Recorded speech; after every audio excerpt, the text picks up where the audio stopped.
Hello, this is Tom, aka Gedeon, here for Tabletop Tap Room, and we are looking at Rediscovering AD&D 1E. Just reading through the books, picking it apart. But before we get into that and discuss Henchmen and Gary Gygax and whether or not he endorsed player versus player action, if you've not subscribed, please do consider hitting the like, subscribe, and bell icon. Help me build the channel. Also consider clicking on the link in the show notes for the Cafe Press store, where we have a little bit of merch, just, defrays the cost of the channel, and I thank you for that. So moving right along, here we have the Dungeon Master's Guide, and I just brought this up for the image. Let's switch over to the PDF. And this is page 34 of the Dungeon Master's Guide, and it is under the column heading of Henchmen. I was noticing as I was reading, particularly when I was reading on this in Time and Game, that the first paragraph of these sections tends to have a thesis statement. Then the rest of the paragraph is the reasons why that thesis statement is true. So let's look at Gary's thesis statement, and it is right here. Henchmen, whether male or female, are greatly to be desired by the discerning players, for they usually spell the difference between failure and success in the long-term view. Failure and success in game. It's almost as if Gary is saying, you can win D&D. But the key to winning is Henchmen, which is kind of like, what? Now I know we always say you don't really win D&D. It's a cooperative game. We cooperate. We have adventures. It's not like you really win the game. But I suppose you could say you failed at the game, quite possibly through player character death. You maybe could make that statement. But this idea of winning D&D might be a topic for another video. But here's his thesis statement. Henchmen are crucial for success or failure. And then we're going to go into reasons why. They are useful in individual adventures as a safety measure against the machinations of rival player characters. Say what? This is like an endorsement of player versus player action, whether it be pickpocketing, theft, betrayal, assassination, the whole gamut, where you're actively taking an action to stab somebody in the back in the group. Now, I've heard of this happening. I have heard of this happening in game, but I also know that my experience, and maybe your mileage may vary, but my experience has been most groups seem to have an unwritten rule or a house rule, table rule, no PvP. That's for playing, the massively multiplayer online role-playing games, EverQuest and Warhammer, not Warhammer, World of Warcraft. That's where you can play PvP. But 4 or 5 friends gathering around a kitchen table to play Dungeons and Dragons, it seems, my experience, to not be accepted. So why is this here? Why is this here? And I think the reason why this is here, then you have this tacit endorsement by Gygax, is the fact that the first RPG campaigns were played by not classic role-playing game groups, which had not existed yet. They were played by wargaming clubs. And wargaming clubs are a different animal from RPG groups. Your classic 4 or 5 friends, 6 friends around the kitchen table playing D&D for, 3-4 hours. And so I've had the experience of being part of a wargaming club, and that wargaming club, not only did we get together to wargame, we also got together to do some role-playing games. Now, the reason why I think this PvP statement is here, machinations of rival player characters is the dynamics of the wargaming club. That you're a club of 10, 15, 20 people who gets together on a regular basis to game. Not everybody gets together at the same time. I remember I used to be able to get there for a while, 2-3 times a month, and then it would be one time a month, and then there was a whole period of time where I couldn't even get there on weekends at all because I was working every weekend. So not everybody can show up, and so you have a stable of people who are part of the club who play and will sit in, but not everybody's there every single week. And so you have this very loose bond. And the dynamic is the guy that's your ally this week in, say, Napoleonic's war game could be your enemy, your rival next week in a Warhammer Fantasy tabletop war game. So, in fact, we had one rules lawyer who I assumed that it was the whole club was gentleman's rules.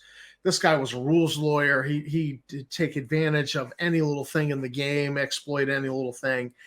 And I got hammered by him a couple of times. And so when we weren't playing a game that was prone to rules lawyering and exploitive type of things like Warhammer, and we were doing, say, a Napoleonic's game, I took a little bit of enjoyment in sending my heavy cavalry charging into his lighter cavalry. Because, the rules tended to favor the heavy cavalry over the lighter cavalry, at least in combat. So, you get that little bit of rivalry going on. And so I was kind of looking forward to sticking the knife into him a little bit, but he's lined up across the table from me. So you have that going on and a little bit of that dynamic. And I don't think there's a lot of it. You beat me in a war game last week, so I want to stick the knife in you this week. I don't think there's a lot of that, but I think that there's a little bit of that. And I think you could have some of those rivalries play out where somebody just wants to play an evil character and they just don't care. And, and that also opens them up for a little bit of rough justice down the road.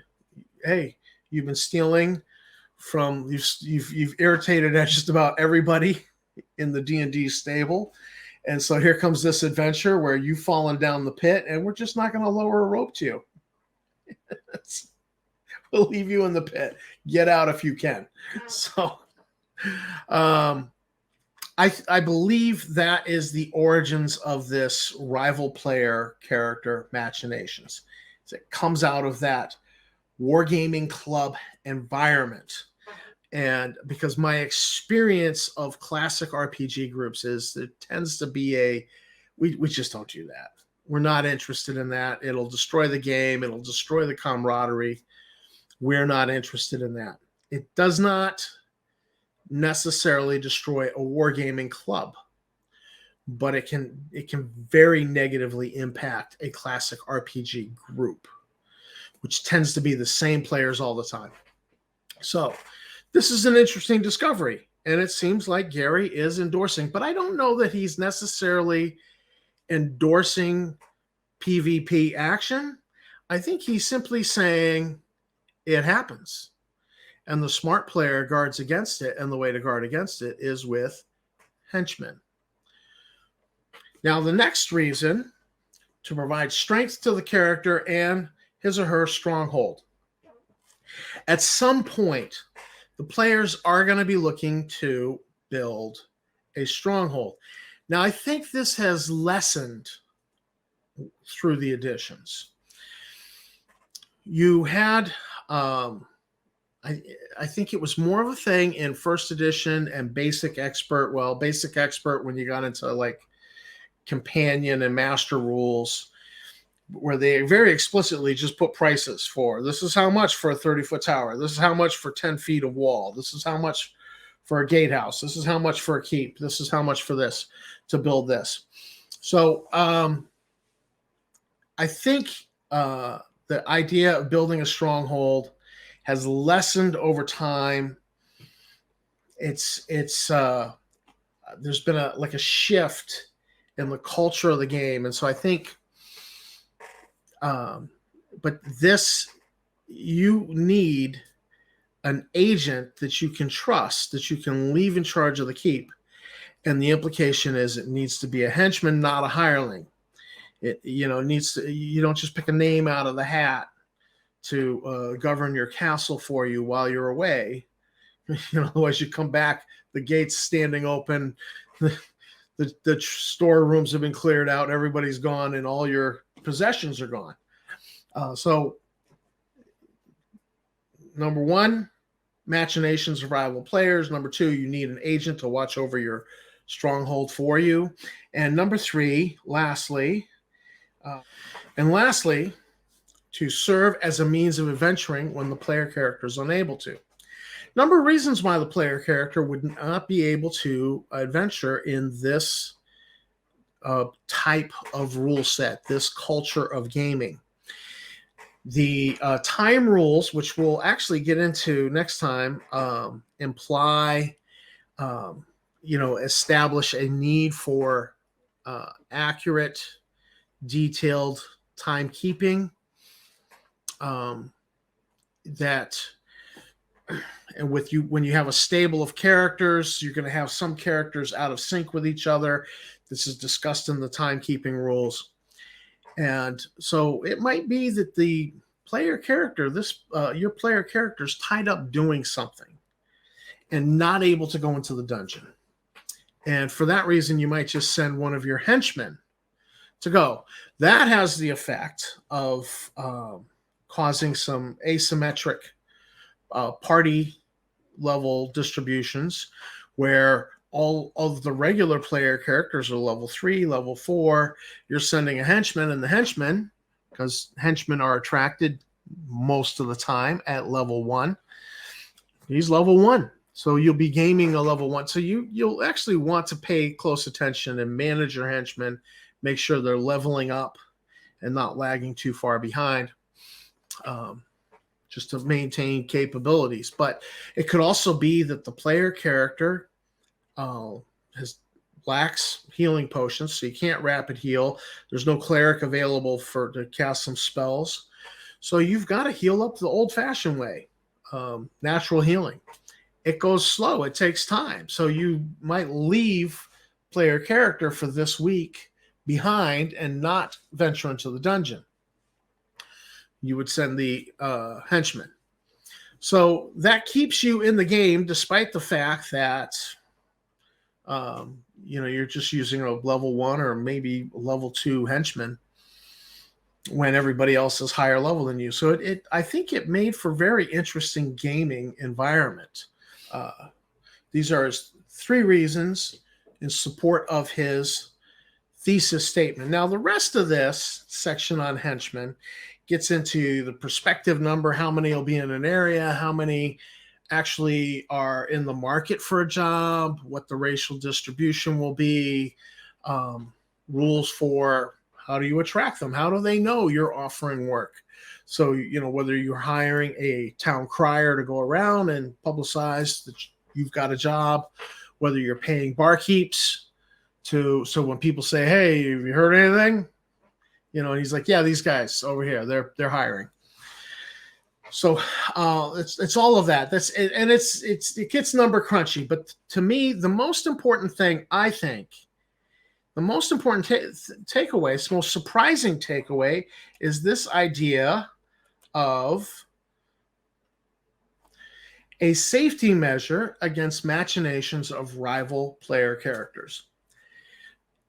It was the most surprising. I did not expect that to be in the rules. And despite the fact that I say, yeah, I've been part of a wargaming club, by and far, the classic role-playing groups I've been a part of, I've not witnessed PvP. I've not witnessed backstabbing of one player by other players.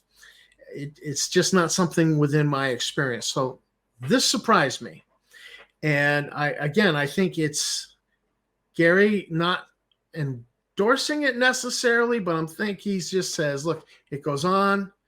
And I'm surprised he doesn't say, look, I'm the game master, none of that. He's not doing that. He's saying, look, have you taken precautions? This is happening. I don't control the player characters. I control the setting. I control the NPCs. This potentially goes on. And in theory, it's something that could potentially be done by NPCs against the PCs. So another reason to have henchmen might be the machinations of the NPCs. Not necessarily that the game master's playing evil game master, but that in his judgment, he's looking at this NPC that he's created. And he understands the personality and alignment, and he says, this NPC is going to seek to do this. It's nothing personal, but this is what. So have the players been discerning? Have they taken the proper measures? And the way you do that is by recruiting henchmen, because they become that useful tool that makes you successful, that helps you win D&D. If D&D can be won. Which is certainly an interesting question we may do a video on in the future. But until then, this is Tom for Tabletop Taproom signing out with our video on henchmen, looking at the thesis statement that Gary set out and his reasons in support of that. Less looking at the number crunchy rules in the section. They are what they are. You're either going to use them or you're not. But it's all going to start with, do you buy into the thesis statement on the need? Do you see the value to pursuing this? And I think I do. I think I do, because, you know, if none of the player characters want to be a cleric, it'll be handy to have a henchman who is a cleric, right? You know, just to buff up the party a little bit. So thanks for watching the video. Thanks to my subscribers. You guys are great. Please do consider hitting the like, subscribe, and bell icon and help me build the channel. But until then, keep on gaming.